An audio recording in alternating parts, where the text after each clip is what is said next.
Ito ang talaan ng mga ninuno ni Hesukristo na mula sa angkan ni David. Si David ay mula sa lahi ni Abraham. Si Abraham ang ama ni Isaac. Si Isaac ang ama ni Jacob. At si Jacob ang ama ni Juda at ng kanyang mga kapatid. Si Juda ang ama ni Perez at Zerah.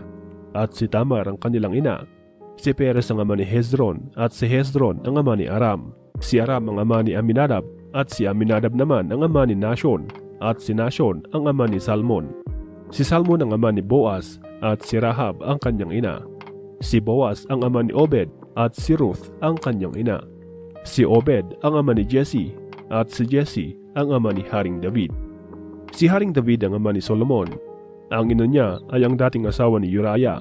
Si Solomon ang ama ni Rehoboam at si Rehoboam ang ama ni Abijah. At si Abijah ang ama ni Asa. Si Asa ang ama ni Jehoshaphat. At si Jehoshaphat ang ama ni Joram. At si Joram ang ama ni Uzziah.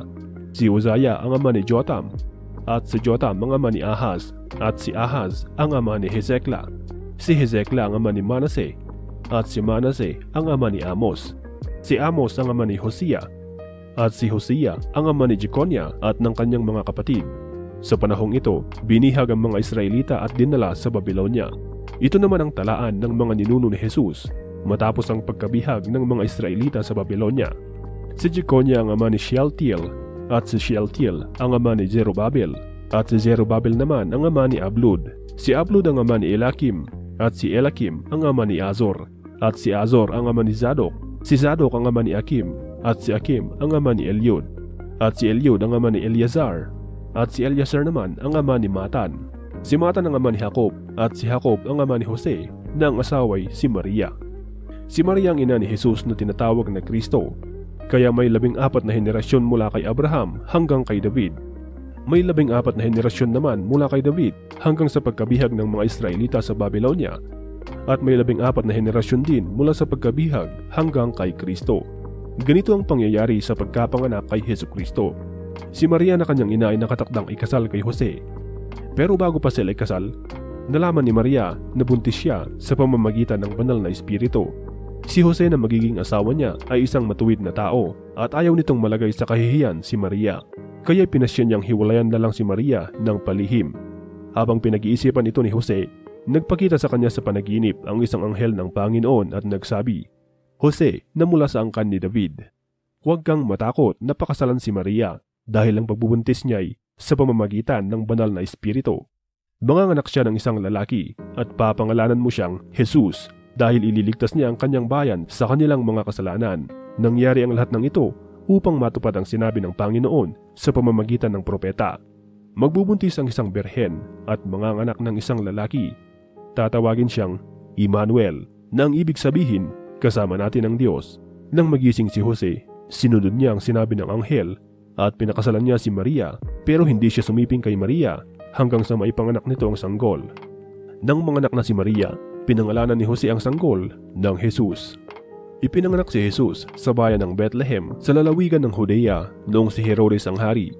Isang araw, dumating sa Jerusalem ang ilang taong dalubhasa galing sa silangan. Nagtanong sila, saan ba ipinanganak ang hari ng mga Hudyo? Nakita namin ang kanyang bituin sa silangan at naparito kami upang sambahin siya. Nang mabalitaan ito ni Herodes, nabagabag siya at pati na rin ang buong Jerusalem. Kaya ipinatawag ni Herodes ang lahat ng namamahalang pari at ng mga tagapagturo ng kautusan. At tinanong sila kung saan isisilang ang Kristo. Sumagot sila, sa Bethlehem na sakop ng Juda, dahil ganito ang isinulat ng propeta.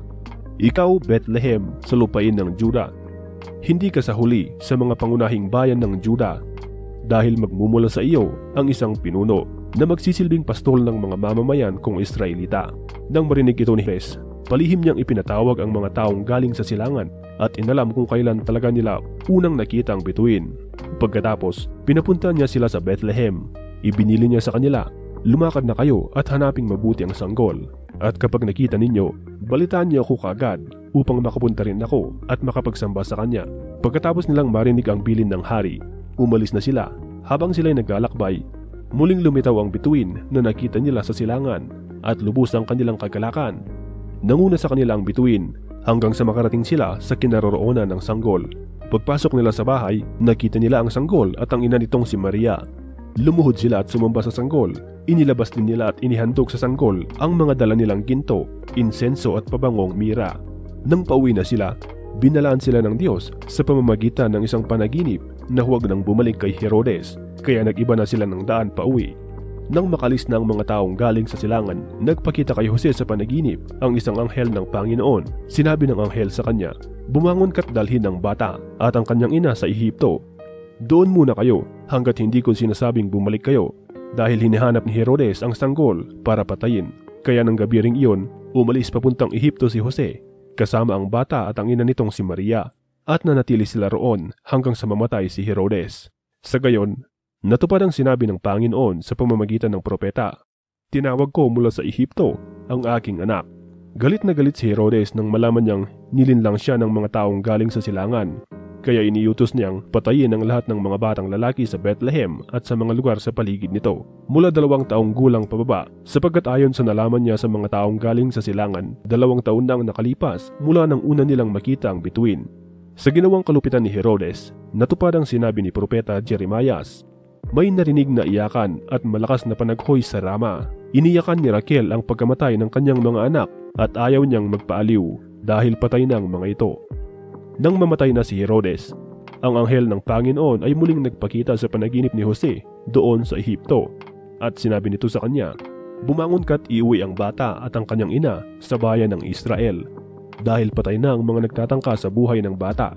Kaya bumangon si Jose at dinala ang mag-ina pauwi sa Israel.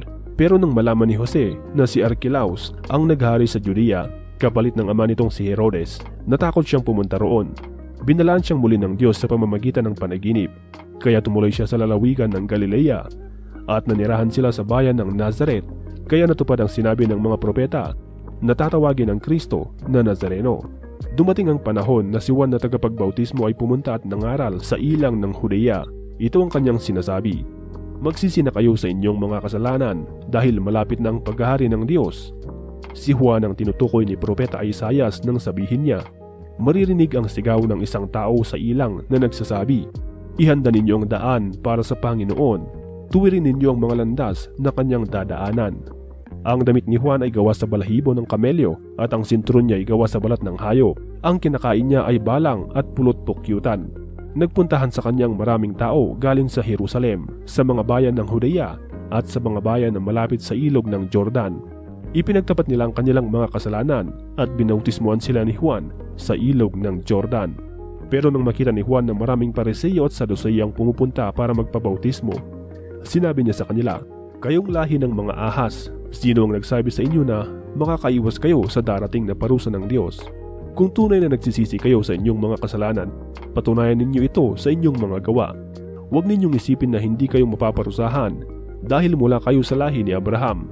Tandaan ninyo, kahit ang mga batong ito'y magagawa ng Diyos na maging mga anak ni Abraham. Tandaan ninyo, ngayon pa lang ay nakaamba na ang palakol para putulin ang mga punong hindi namumunga ng mabuting bunga ay puputulin at itatapon sa apoy. Binabautismuhan ko kayo sa tubig bilang tanda ng inyong pagsisisi, ngunit may isang darating na kasunod ko. Mas makapangyarihan siya kaysa sa akin, ni hindi ako karapat-dapat na maging alipin niya. Babautismuhan niya kayo sa banal na espiritu at sa apoy. Tulad siya ng isang taong nagtatahip upang ihiwalay ang ipa sa butil. Ilalagay niya ang mga butil sa bodega at ang ipa ay susunugin niya sa apoy na hindi mamamatay kailanman. Dumating si Jesus sa ilog ng Jordan mula sa Galilea at pinuntahan niya si Juan upang magpabautismo. Tumutol si Juan na bautismuhan si Jesus at sinabi, "Bakit magpapabautismo ka sa akin? Ako ang dapat magpabautismo sa iyo." Pero sumagot si Jesus, "Hayaan mong mangyari ito ngayon, dahil itong nararapat nating gawin upang matupad ang kalooban ng Diyos." Kaya pumayag si Juan. Nang mabautismuhan si Jesus, umahon siya sa tubig. Bumukas ang langit at nakita ni Jesus ang Espiritu ng Diyos na bumaba sa kanya na tulad ng isang kalapati, at may boses na narinig mula sa langit na nagsasabi, "Ito ang minamahal kong anak na lubos kong kinalulugdan." Pagkatapos nito, dinala ng banal na Espiritu si Jesus sa ilang upang tuksohin ng dyablo. Doon ay nag-ayuno si Jesus ng 40 araw at 40 gabi. Kaya nagutom siya. Dumating ang manunukso at sinabi sa kanya, "Kung ikaw nga ang anak ng Diyos, gawin mong tinapay ang mga batong ito." Pero sumagot si Jesus, "Sinasabi sa kasulatan, hindi lang sa pagkain nabubuhay ang tao, kundi sa bawat salita ng Diyos." Dinala naman siya ng Diablo sa Jerusalem, ang banal na lungsod, doon sa pinakamataas na bahagi ng templo, at sinabi niya kay Jesus, "Kung ikaw nga ang anak ng Diyos, tumalon ka, sapagkat sinasabi sa kasulatan, uutusan ng Diyos ang kanyang mga anghel na ingatan ka, at aalalayan kanila upang hindi tumama ang iyong mga paa sa bato." Pero sinagot siya ni Jesus, "Sinasabi sa kasulatan, huwag mong subukin ang Panginoon mong Diyos." Pagkatapos, dinala pa siya ng Diablo sa isang napakataas na bundok at ipinakita sa kanya ang lahat ng kaharian sa mundo at ang kayamanan at kadakilaan ng mga ito. At sinabi ng Diablo kay Jesus, "Ang lahat ng iyan ay bibigay ko sa iyo kung luluhod ka at sasamba sa akin." Pero sinagot siya ni Jesus, "Lumayas ka, Satanas, sapagkat sinasabi sa kasulatan, sambahin mo ang Panginoon mong Diyos at siya lamang ang iyong paglingkuran." Pagkatapos nito, iniwan na siya ng Diablo. Dumating naman ang mga anghel ng Diyos at naglingkod sa kanya. Nang mabalitaan ni Jesus na nakulong si Juan, bumalik siya sa Galilea, pero hindi na siya nanirahan sa Nazaret, kundi sa Capernaum, isang bayan sa tabi ng lawa ng Galilea at sakop ng Zabulon at Naphtali. Sa ganitong paraan ay natupad ang sinabi ni Propeta Isaias, "Ang lupain ng Zebulun at Naphtali ay daanan patungo sa lawa at nasa kabila ng ilog ng Jordan. Ang mga lugar na ito ay sakop ng Galilea at tinitirhan ng mga hindi-Hudyo. Nabubuhay sa kadiliman ang mga tao roon, ngunit makakakita sila ng matinding liwanag. Kahit nasa kadiliman sila at natatakot mamatay, maliliwanagan sila." Simula noon, nangaral na si Jesus at ito ang kanyang mensahe, "Pagsisihan na ninyo ang inyong mga kasalanan dahil malapit na ang paghahari ng Diyos." Habang naglalakad si Jesus sa tabi ng lawa ng Galilea, nakita niyang magkapatid na mangingisdang sina Simon na tinatawag na Pedro at Andres na naghahagis ng lambat. Sinabi ni Jesus sa kanila, "Sumunod kayo sa akin at gagawin ko kayong mangingisda ng mga tao." Iniwan nila agad ang kanilang mga lambat at sumunod sa kanya. At habang patuloy sa paglalakad si Jesus, nakita niyang magkapatid na sina Santiago at Juan na mga anak ni Zebedee. Nakaupo sila sa bangka kasama ng kanilang ama at nag-aayos ng lambat. Tinawag din ni Jesus ang magkapatid. Iniwan nila agad ang bangka at ang kanilang ama at sumunod kay Jesus. Nilibot ni Jesus ang buong Galilea. Nangaral siya sa mga sambahan ng mga Hudyo at ipinangaral niya ang magandang balita tungkol sa paghahari ng Diyos. Pinagaling din niya ang iba't ibang uri ng sakit at karamdaman ng mga tao. Naging tanyag siya sa buong Syria at dinala sa kanya ng mga tao ang lahat ng may sakit, mga naghihirap dahil sa matinding karamdaman, mga sinaniban ng masamang espiritu, mga epilepsya, at mga paralitiko. Pinagaling niya silang lahat. Sinundan siya ng napakaraming tao na galing sa Galilea, Decapolis, Jerusalem, at iba pang mga bayan sa Judea at maging sa kabila ng ilog ng Jordan. Nang makita ni Jesus ang napakaraming tao, umakyat siya sa bundok at naupo roon. Lumapit sa kanyang mga tagasunod niya at nagsimula siyang mangaral. Sinabi niya, "Mapalad ang mga taong inaaming nagkulang sila sa Diyos, dahil makakasama sila sa kaharian ng Diyos. Mapalad ang mga naghihinagpis, dahil aaliwin sila ng Diyos. Mapalad ang mga mapagpakumbaba, dahil mamanahin nila ang mundo. Mapalad ang mga taong ang hangad ay matupad ang kalooban ng Diyos, dahil tutulungan sila ng Diyos na matupad iyon. Mapalad ang mga maawain, dahil kaawaan din sila ng Diyos. Mapalad ang mga taong may malinis na puso, dahil makikita nila ang Diyos. Mapalad ang mga taong nagtataguyod ng kapayapaan, dahil tatawagin silang anak ng Diyos. Mapalad ang mga dumaranas ng pag-uusig, dahil sa pagsunod nila sa kalooban ng Diyos, dahil makakasama sila sa kaharian ng Diyos. Mapalad kayo kung dahil sa pagsunod ninyo sa akin ay iniinsulto kayo, inuusig at pinaparatangan ng masama. Ganon din ang ginawa nila sa mga propeta noong una. Kaya magalak kayo, dahil malaki ang gantimpala ninyo sa langit. Kayong mga tagasunod ko ang nagsisilbing asin sa mundo. Ngunit kung magiba ang lasa ng asin, wala nang magagawa para ibalik ang lasa nito. Wala na itong pakinabang, kaya tatapon na lang at tinatapak-tapakan ng mga tao. Kayo ang magsisilbing ilaw sa mundo, at ito ay makikita ng tulad ng lungsod na itinayo sa ibabaw ng isang burol na hindi may tago. Walang taong nagsindi ng ilaw at pagkatapos ay tatakpan ng takalan. Sa halip, inilalagay ang ilaw sa patungan upang magbigay liwanag sa lahat ng nasa bahay. Ganoon din ang dapat ninyong gawin. Pagliwanagin ninyo ang inyong ilaw sa mga tao, upang makita nilang mabubuting gawa ninyo at pupurihin nila ang inyong amang nasa langit. Huwag ninyong isipin na naparito ako upang ipawalang saysay ang kautusan ni Moises at ang isinulat ng mga propeta. Naparito ako upang tuparin ng mga ito.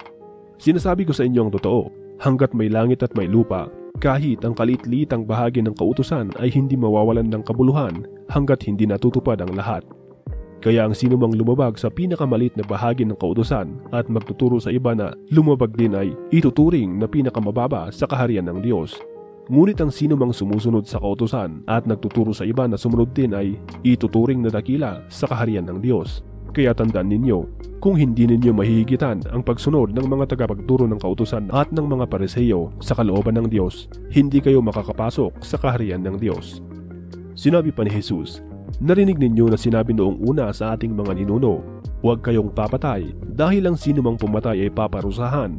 Ngunit sinasabi ko sa inyo na ang may galit sa kanyang kapatid ay parurusahan din, at ang humamak sa kanyang kapatid at magsabi sa kanya, wala kang silbi, ay dadalhin sa mataas na hukuman, at ang sino mang magsabi ng ulol ka sa kanyang kapatid ay mapupunta sa apoy ng impyerno. Kaya kung nasa altar ka at nag-aalay ng iyong handog sa Diyos, at maalala mong may hinanakit sa iyo ang iyong kapatid, iwanan mo muna ang handog mo sa harap ng altar. Makipagkasundo ka muna sa iyong kapatid, at saka ka bumalik at maghandog sa Diyos. Kapag may nagdedemanda sa iyo, makipag-ayos ka kaagad sa kanya habang papunta pa lang kayo sa hukuman. Dahil kapag nasa hukuman na kayo, ibibigay kayo ng hukom sa alagad ng batas upang ipabilanggo. Tinitiyak ko sa iyo, hindi ka makakalabas ng bilangguan hanggat hindi mo nababayaran ang kabuuan ng utang mo. Narinig ninyo na sinabi noong una, huwag kang mangangalunya.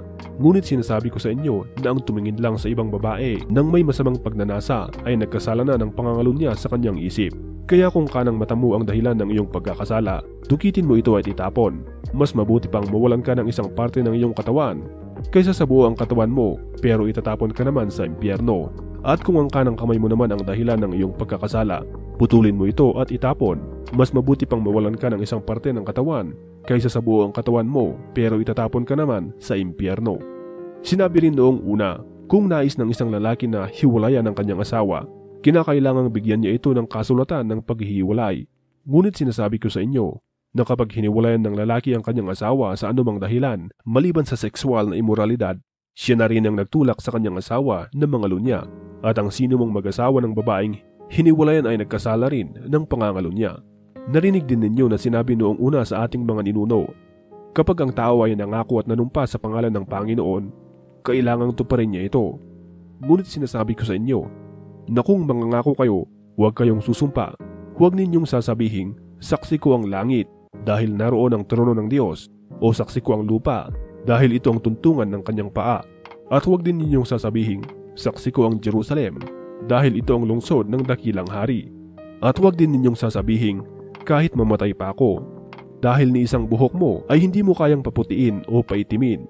Sabihin mo na lang na, oo kung oo, at hindi kung hindi. Dahil kung manunumpa pa kayo, galing na iyan sa dyablo. Narinig ninyo na sinabi noong una, mata sa mata, ngipin sa ngipin. Ngunit sinasabi ko sa inyo na huwag ninyong gantihan ng masama ang gumagawa sa inyo ng masama. Kung sampalin ka sa kanang pisngi, iharap mo pang kaliwa. Kung ihabla ka ng sinuman at kunin ang iyong damit, ibigay mo na rin pati ang iyong balabal. Kung sapilitang ipapasan sa iyo ng isang sundalo ang dala niya ng 1 kilometro, dalhin mo ito ng 2 kilometro. Bigyan mo ang nanghihingi sa iyo at huwag mong tanggihan ang nanghihiram sa iyo. Narinig ninyo na sinabi noong una, mahalin mo ang iyong kaibigan at kapuotan mo ang iyong kaaway. Ngunit sinasabi ko sa inyo na mahalin ninyo ang inyong mga kaaway at ipanalangin ninyo ang mga umuusig sa inyo. Kung gagawin ninyo ito, magiging tunay na anak kayo ng inyong amang nasa langit, sapagkat hindi lang sa mabubuting tao niya pinapasikat ang araw, kundi pati na rin ang mga hindi matuwid. Kung ang mamahalin lang ninyo ay ang mga nagmamahal sa inyo, anong gantimpala ang matatanggap ninyo mula sa Diyos? Hindi ba't ginagawa rin iyan ng mga maniningil ng buwis na itinuturing na masama? At kung ang binabati lang ninyo ay ang mga kaibigan ninyo, ano ang ginawa ninyo na nakakahigit sa iba? Hindi ba't ginagawa rin iyan ng mga taong hindi kumikilala sa Diyos? Kaya dapat kayong maging ganap, tulad ng inyong amang nasa langit.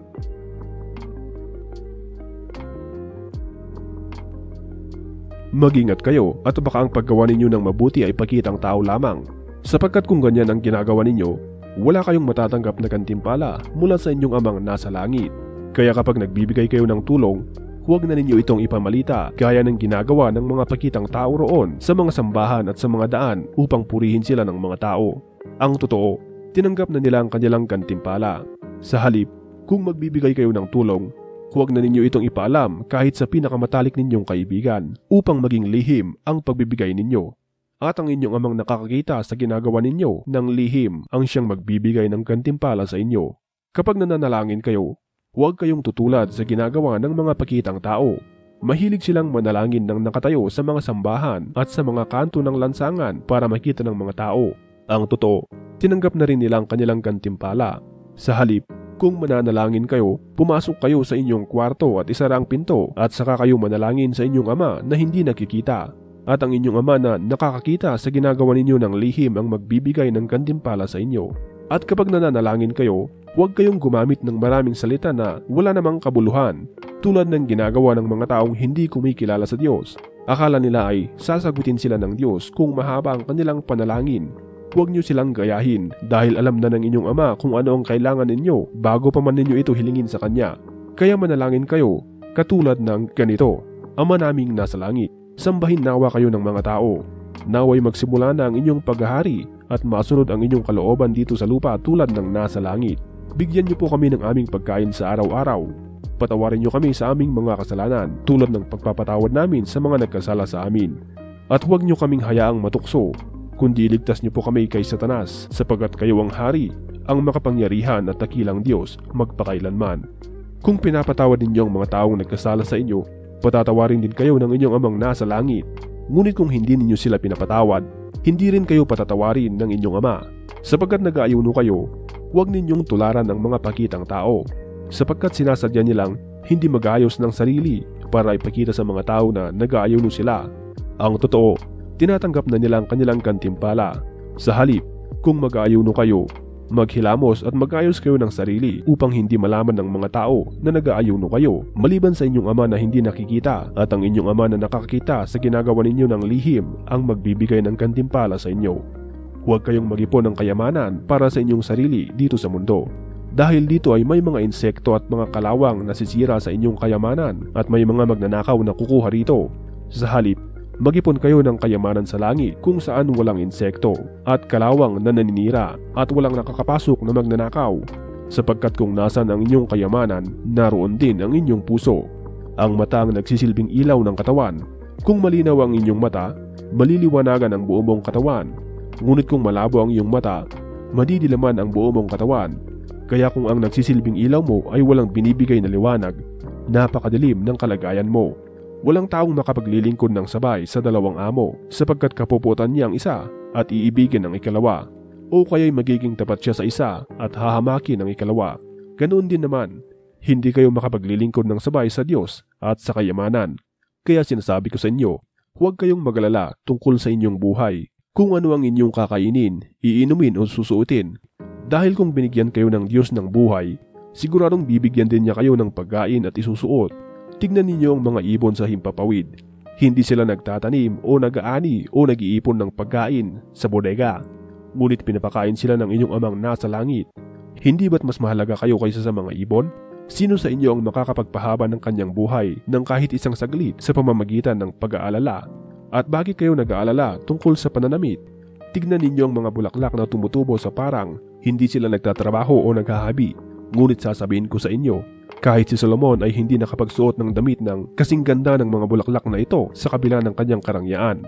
Kung dinadamitan ng Diyos ng ganito ang mga damo sa parang na buhay ngayon pero kinabukasan ay malalanta at susunugin, kayo pa kaya? Kailiit ng inyong pananampalataya.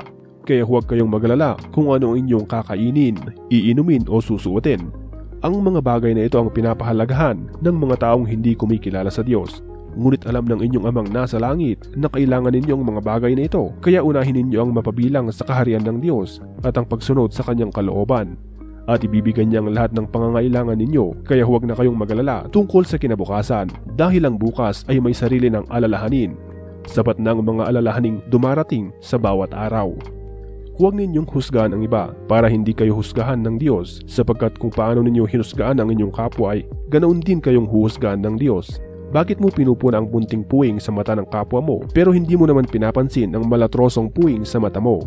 Paano mo masasabi sa kanya, "Kapatid, tutulungan kitang alisin ang puwing sa mata mo," gayong may malatrosong puwing sa iyong mata? Mapagkunwari, alisin mo muna ang trosong puwing sa iyong mata nang sa ganon ay makakita kang mabuti para maalis mo ang puwing sa mata ng iyong kapwa. Huwag ninyong ibigay sa mga aso ang mga bagay na banal dahil baka balingan nila kayo at lapain. At huwag din ninyong ihagis sa mga baboy ang inyong mga perlas dahil tatapak-tapakan lang nilang mga ito. Humingi kayo sa Diyos at bibigyan kayo. Hanapin ninyo sa Kanya ang hinahanap ninyo at makikita ninyo. Kumatok kayo sa Kanya at pagbubuksan kayo. Sapagkat ang lahat ng humihingi ay nakakatanggap at ang naghahanap ay nakakakita at ang kumakatok ay pinagbubuksan. Kayong mga magulang, kung ang anak ninyo ay humihingi ng tinapay, bibigyan ba ninyo ng bato? At kung humihingi siya ng isda, bibigyan ba ninyo ng ahas? Kung kayong masasama ay marunong magbigay ng mabubuting bagay sa inyong mga anak, gaano pa kayang inyong amang nasa langit ibibigay niyang mabubuting bagay sa mga humihingi sa Kanya? Gawin ninyo sa inyong kapwa ang gusto ninyong gawin nila sa iyo. Ganyan ang tamang pagsunod sa kautusan ni Moises at ng mga isinulat ng mga propeta. Pumasok kayo sa makipot na pintuan dahil maluwang ang pintuan at malapad ang daan patungo sa kapahamakan at marami ang pumapasok doon. Ngunit makipot ang pintuan at mahirap ang daan patungo sa buhay na walang hanggan at kakaunti lang ang dumadaan dito. Mag-ingat kayo sa mga huwad na propeta. Lumalapit sila sa inyo na parang mga maamong tupa, pero ang totoo, tulad sila ng mga gutom na lobo. Makikilala ninyo sila sa kanilang mga gawa. Ang matitinik na halaman ay hindi namumunga ng ubas o igos. Ang mabuting puno ay namumunga ng mabuting bunga, at ang masamang puno ay namumunga ng masama. Ang mabuting puno ay hindi namumunga ng masama, at ang masamang puno ay hindi namumunga ng mabuti. Ang lahat ng punong hindi namumunga ng mabuti ay pinuputol at itinatapon sa apoy. Kaya nga, magkikilala ninyong huwad na propeta sa kanilang mga gawa.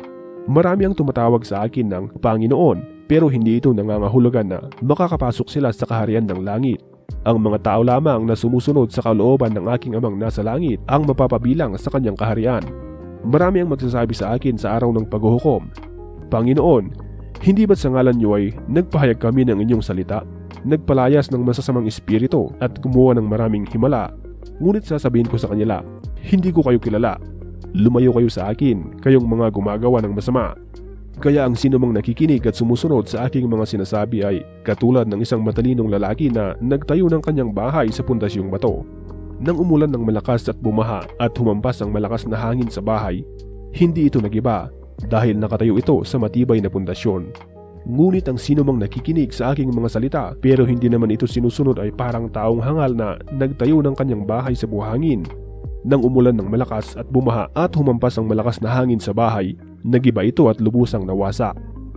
Pagkatapos, ipinangaral ni Jesus ang mga bagay na ito. Namangha ang mga tao dahil nangaral siya ng may autoridad at hindi katulad ng kanilang tagapagturo ng kautusan. Nang bumaba si Jesus mula sa bundok, sinundan siya ng napakaraming tao. Lumapit sa kanya ang isang lalaking may malubhang sakit sa balat at lumuhod sa harap niya at sinabi, "Panginoon, kung gusto niyo po, mapapagaling niyo ako upang maituring akong malinis." Hinawakan siya ni Jesus at sinabi, "Gusto ko, luminis ka." Agad na gumaling ang kanyang sakit at luminis siya at sinabi sa kanya ni Jesus, "Huwag mo itong sasabihin kanino man. Sa halip, pumunta ka sa pari at magpasuri. Pagkatapos, maghandog ka ayon sa iniutos ni Moises bilang patunay na malinis ka." Nang dumating si Jesus sa bayan ng Capernaum, pumunta sa kanyang isang kapitan ng hukbong Romano at nakiusap, "Panginoon, may sakit po ang aking utusan. Nakaratay siya sa bahay at nasa matinding paghihirap." Sinabi ni Jesus, "Pupuntahan ko siya at pagagalingin." Pero sumagot ang kapitan, "Panginoon, hindi po ako karapat-dapat na puntahan niyo ang tahanan ko. Sabihin niyo lang na gumaling siya at gagaling na ang aking utusan. Alam ko ito dahil nasa ilalim ako ng nakakataas na opisyal at may nasasakupan din akong mga sundalo. Kapag sinabi ko sa isa, 'Pumunta ka roon,' pumupunta siya. Kapag sinabi kong, 'Halika,' lumalapit siya. At kung ano pang iniutos ko sa aking alipin, sinusunod niya." Namangha si Jesus nang marinig niya ito at sinabi niya sa mga taong sumusunod sa kanya, "Sinasabi ko sa inyo ang totoo. Hindi pa ako nakakita ng isang tao sa Israel na may ganitong pananampalataya. Sinasabi ko rin sa inyo na maraming hindi Hudyo mula sa iba't ibang dako ang kakaing kasama nina Abraham, Isaac at Jacob sa handaan ng paghahari ng Diyos. Ngunit maraming Hudyo na paghaharian sana ng Diyos ang itatapon sa matinding kadiliman sa labas at doon ay iiyak sila at magngangalit ang kanilang mga ngipin. At sinabi ni Jesus sa kapitan, "Umuwi ka na. Mangyayari ang hinihiling mo ayon sa iyong pananampalataya." At ng oras ding iyon ay gumaling ang utusan ng kapitan. Pumunta si Jesus sa bahay ni Pedro. Pagdating niya roon, nakita niya ang biyanang babae ni Pedro na nakahiga at nilalagnat. Hinawakan ni Jesus ang kamay ng babae at nawala ang lagnat nito. Bumangon siya at pinagsilbihan si Jesus. Nang magtakip silim na, maraming sinasaniban ng masamang espiritu ang dinala ng mga tao kay Jesus. Sa isang salita lamang, pinalayas niya ang masasamang espiritu at pinagaling ang mga may sakit. Ginawa niyang mga ito upang matupad ang sinabi ni Propeta Isaias. Kinuha niya ang ating mga sakit at inalis ang ating mga karamdaman. Nang makita ni Jesus ang napakaraming tao sa kanyang paligid, inutusan niya ang mga tagasunod niya na tumawid sila sa kabila ng lawa. May tagapagturo ng kautusan na lumapit sa kanya at sinabi, "Guro, susunod po ako sa iyo kahit saan." Pero sinagot siya ni Jesus, "May mga lungga ang mga asong gubat at may mga pugad ang mga ibon. Ngunit ako na anak ng tao ay walang sariling tahanan na mapagpahingahan." Isa pa sa mga tagasunod niya ang nagsabi, "Panginoon, pauwiin po muna ninyo ako para maipalibing ko ang aking ama." Pero sinabi ni Jesus sa kanya, "Sumunod ka sa akin at ipaubaya mo sa mga patay ang paglilibing ng kanilang patay." Sumakay sa bangka si Jesus at sumama ang mga tagasunod niya, at habang naglalayag sila, biglang lumakas ang hangin at halos matabunan ng malalaking alon ng kanilang bangka. Natutulog noon si Jesus, kaya nilapitan siya ng mga tagasunod niya at ginising. "Panginoon, iligtas niyo po kami. Malulunod na tayo." Sumagot si Jesus, "Bakit kayo natatakot? Kay liit ng inyong pananampalataya." Bumangon si Jesus at pinatigil ang hangin at ang mga alon, at biglang kumalma ang tubig. Namanghang mga tagasunod niya at sinabi, "Anong klaseng taong ito? Kahit ang hangin at mga alon ay napapasunod niya." Nang dumating siya sa kabila ng lawa, sa lupain ng mga Gadareno, sinalubong siya ng dalawang lalaking galing sa mga kuwebang libingan. Ang lalaking ito ay sinasaniban ng masamang espiritu. Napakabangis nila, kaya walang nakakadaan doon. Sumigaw sila kay Jesus, "Ano ang pakialam mo sa amin, ikaw na anak ng Diyos? Pumunta ka ba rito upang pahirapan kami nang wala pa sa takdang panahon?" Sa di kalayuan ay may malaking kawan ng baboy na nanginginain. Nakiusap ang masasamang espiritu sa kanya, "Kung palalayasin mo kami, payagan mo lang kaming pumasok sa mga baboy na iyon." Sinabi ni Jesus, "Sige, umalis kayo." Kaya lumabas ang masasamang espiritu sa dalawang lalaki at pumasok sa mga baboy. Nagtakbuhan ang buong kawan ng baboy pababa ng burol. Nagtuloy-tuloy sa lawa at nalunod. Tumakbo ang mga tagapag-alaga ng mga baboy papunta sa bayan at ipinamalita ang nangyari sa mga baboy at sa dalawang lalaking sinaniban ng masasamang espiritu. Kaya lumabas ang lahat ng tao sa bayan at pinuntahan si Jesus at nakiusap sila na umalis siya sa lugar nila. Sumakay si Jesus sa bangka at tumuwid sa kabila ng lawa. Pagdating nila doon, umuwi si Jesus sa sarili niyang bayan. Doon ay may mga taong nagdala sa kanya ng isang paralitikong nakaratay sa higaan.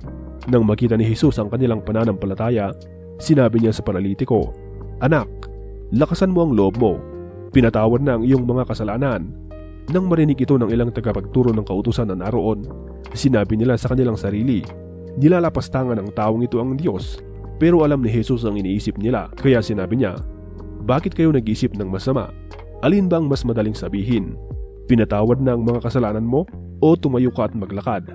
Ngayon, patutunayan ko sa inyo na sa pamamagitan ng pagpapagaling sa taong ito na akong anak ng tao ay may kapangyarihan dito sa lupa na magpatawad ng kasalanan.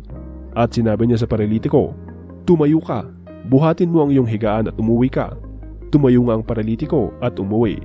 Namangha ang mga tao nang makita nila ito at pinapurihan nila ang Diyos na nagbigay sa mga tao ng ganoong kapangyarihan. Nang umalis na roon si Jesus, nakita niya ang isang lalaking nagngangalang Mateo na nakaupo sa lugar na pinagbabayaran ng buwis. Sinabi sa kanya ni Jesus, "Sumunod ka sa akin." Tumayo naman si Mateo at sumunod kay Jesus. Habang kumakain si Jesus at ang mga tagasunod niya sa bahay ni Mateo, nagdatingan ang maraming maniningil ng buwis at iba pang mga itinuturing na makasalanan at kumain kasama nila. Nang makita ito ng mga Pariseo, tinanong nila ang mga tagasunod ni Jesus, Bakit ang guro ninyo ay kumakain kasama ng mga maniningil ng buwis at ng iba pang mga makasalanan? Nang marinig ito ni Jesus, sinabi niya sa kanila, hindi ang mga walang sakit ang nangangailangan ng doktor, kundi ang mga may sakit. Umalis na kayo at pag-isipan nyo kung ano ang kahulugan ng sinasabing ito ng kasulatan. Hindi ang handog ninyo ang hinahangad ko, kundi ang maging maawin kayo. Sapagkat naparito ako, hindi upang tawagin ang mga taong matuwid sa kanilang sariling paningin, kundi ang mga makasalanan. May ilang mga tagasunod ni Juan na tagapagbautismo ang pumunta kay Jesus at nagtanong, kami at ang mga Pariseo ay madalas mag-ayuno. Bakit hindi nag-aayuno ang mga tagasunod ninyo? Sumagot si Jesus, maaari bang magdalamhati ang mga panauhin sa kasalan habang kasama pa nila ang lalaking ikakasal? Siyempre hindi. Ngunit darating ang araw na kukunin sa kanila ang lalaking ikakasal at saka sila mag-aayuno. Sinabi pa ni Jesus, walang nagtatagpi ng bagong tela sa lumang damit dahil kapag nilabhan, uurong ang bagong tela at lalo pang lalaki ang punit. Wala ring naglalagay ng bagong alak sa lumang sisidlang balat dahil puputok ang sisidlan at matatapon ang alak at ang sisidlan ay hindi na mapapakinabangan pa. Sa halip, inilalagay ang bagong alak sa bagong sisidlang balat at pareho silang magtatagal. Habang sinasabi niyang mga ito, dumating ang isang namumuno ng sambahan ng mga Hudyo. Lumuhod ito sa kanyang harapan at sinabi, kamamatay lang po ng anak kong babae. Pero kung pupuntahan niyo siya at ipapatong ang inyong kamay sa kanya, mabubuhay siyang muli. Kaya tumayo si Jesus at sumama sa kanya, pati na rin ang mga tagasunod niya. Habang naglalakad sila, lumapit sa likuran ni Jesus ang isang babae na 12 taon nang dinudugo at hinipon niya ang laylayan ng damit ni Jesus. Sapagkat sinabi ng babae sa kanyang sarili, mahipo ko lang ang kanyang damit ay gagaling na ako. Lumingon si Jesus at sa pagkakita sa babae ay sinabi, anak, lakasan mo ang loob mo. Pinagaling ka ng iyong pananampalataya at gumaling ang babae ng sandaling iyon. Nang dumating si Jesus sa bahay ng pinuno, nakita niyang manunugtog ng plauto sa libing at maraming taong nagkakaingay. Sinabi niya, magsilabas kayo. Hindi patay ang bata, natutulog lang siya. Pinagtawanan nila si Jesus. Nang mapalabas na ang mga tao, pumasok si Jesus at hinawakan sa kamay ang bata at bumangon ito. Kumalat ang balitang ito sa buong lugar na iyon. Pagkaalis ni Jesus sa lugar na iyon, sumunod sa kanyang 2 bulag na sumisigaw, anak ni David, maawa po kayo sa amin. Pagdating ni Jesus sa bahay na kanyang tutuluyan, lumapit sa kanyang mga bulag na lalaki. Tinanong sila ni Jesus, naniniwala ba kayo na kaya ko kayong pagalingin? Sumagot sila, opo Panginoon. At hinipo ni Jesus ang mga mata nila at sinabi, mangyari sa inyo ang ayon sa inyong pananampalataya. At nakakita nga ang dalawa. Mahigpit silang pinagbilinan ni Jesus na huwag nila itong sasabihin kaninuman. Pero umalis ang dalawa at ibinalita nila sa buong lugar na iyon ang ginawa sa kanila ni Jesus. Habang palis na si Jesus, dinala sa kanya ang isang lalaking pipi na sinaniban ng masamang espiritu. Pinalayas ni Jesus ang masamang espiritu at nakapagsalita ang pipi. Namanghang mga tao at sinabi, kailanman ay hindi pa nangyari ang ganito sa buong Israel. Pero sinabi ng mga Pariseo, ang pinuno ng masasamang espiritu ang nagbigay sa kanya ng kapangyarihang magpalayas ng masasamang espiritu. Nilibot ni Jesus ang mga bayan at nayon at nangaral siya sa mga sambahan ng mga Hudyo. Ipinahayag niya ang magandang balita tungkol sa paghahari ng Diyos at pinagaling niya ang lahat ng uri ng sakit at karamdaman. Nang makita ni Jesus ang napakaraming tao, naawa siya sa kanila dahil napakarami ng kanilang mga problema. Pero wala man lang tumutulong sa kanila. Para silang mga tupang walang pastol, kaya sinabi niya sa mga tagasunod niya, marami ang aanihin, pero kakaunti ang tagapag-ani. Kaya idalangin ninyo sa Panginoon na siyang may-ari ng anihin na magpadala siya ng mga tagapag-ani. Tinawag ni Jesus ang kanyang 12 tagasunod at binigyan sila ng kapangyarihang magpalayas ng masasamang espiritu at magpagaling ng anumang sakit at karamdaman. Ito ang mga pangalan ng 12 apostol. Si Simon, na kung tawagin ay Pedro, na siyang nangunguna sa kanila. Si Andres na kanyang kapatid. Si Santiago at si Juan na mga anak ni Zebedee.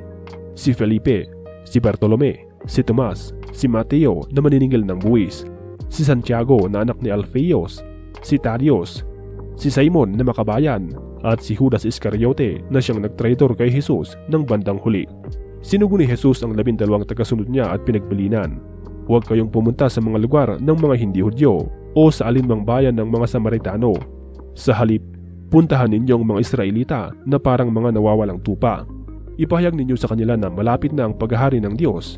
Pagalingin niyo ang mga may sakit. Buhayin ang mga patay.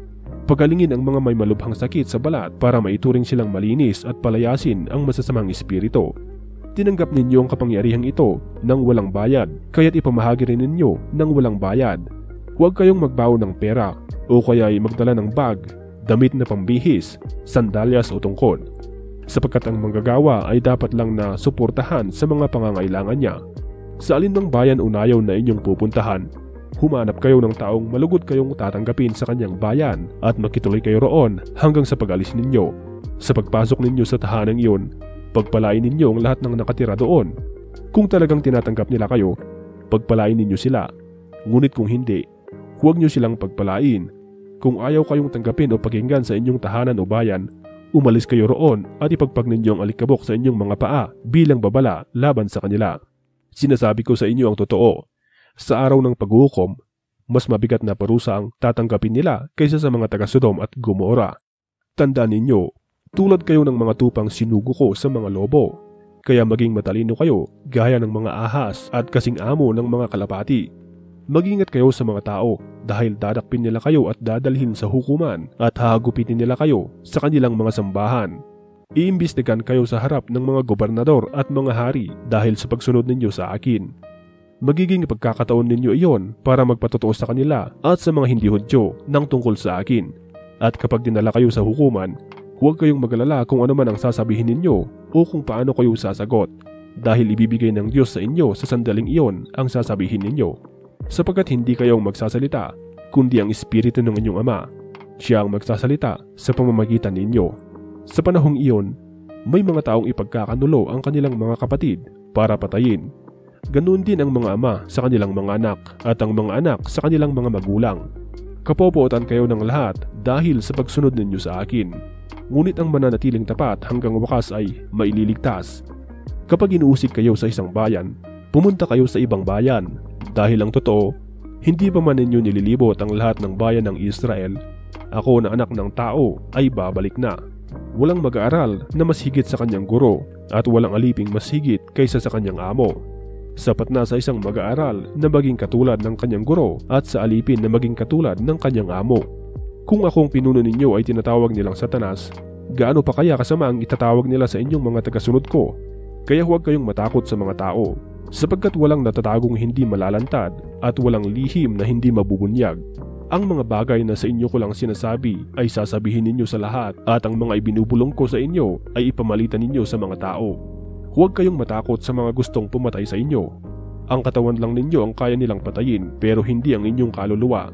Sa halip, matakot kayo sa Diyos na siyang may kakayahang puksahin ang katawan at kaluluwa ninyo sa impyerno. Hindi ba't napakamura ng halaga ng 2 maya? Pero wala ni isa man sa kanilang nahuhulog sa lupa nang hindi ayon sa kagustuhan ng inyong Ama. Mas lalo na kayo, maging ang bilang ng inyong mga buhok ay alam niya, kaya huwag kayong matakot dahil mas mahalaga kayo kaysa sa maraming maya. At ang sino mang kumikilala sa akin bilang Panginoon sa harap ng mga tao ay kikilalanin ko rin sa harap ng aking Amang nasa langit. Ngunit ang hindi kumikilala sa akin sa harap ng mga tao ay hindi ko rin kikilalanin sa harap ng aking Amang nasa langit. Huwag ninyong isipin na naparito ako sa lupa upang magkaroon ng maayos na relasyon ng mga tao. Naparito ako upang magkaroon sila ng hidwaan. Dahil sa akin, kokontrahin ng anak na lalaki ang kanyang ama at kokontrahin ng anak na babae ang kanyang ina.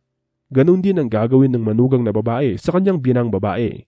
Ang magiging kaaway ng isang tao ay ang sarili niyang sambahayan. Ang nagmamahal sa kanyang mga magulang ng higit sa akin ay hindi karapat-dapat sa akin. At ang nagmamahal sa kanyang anak ng higit sa akin ay hindi karapat-dapat sa akin. Ang sino mang ayaw sumunod sa akin dahil natatakot siyang mamatay para sa akin ay hindi karapat-dapat sa akin. Ang taong naghangad magligtas ng kanyang buhay ay mawawalan nito. Ngunit ang taong nagnanais mag-alay ng kanyang buhay alang-alang sa akin ay magkakaroon ng buhay na walang hanggan. Ang tumatanggap sa inyo ay tumatanggap sa akin. At ang tumatanggap sa akin ay tumatanggap sa nagsugo sa akin. Ang tumatanggap sa isang propeta dahil sa kanyang pagkapropeta ay makakatanggap ng gantimpalang na aayon para sa isang propeta. At ang tumatanggap sa matuwid na tao dahil sa kanyang pagkamatuwid ay makakatanggap ng gantimpalang na aayon para sa matuwid na tao. At ang sinumang magbibigay ng kahit isang basong tubig na malamig sa pinakahamak kong tagasunod ay tiyak na makakatanggap ng gantimpala.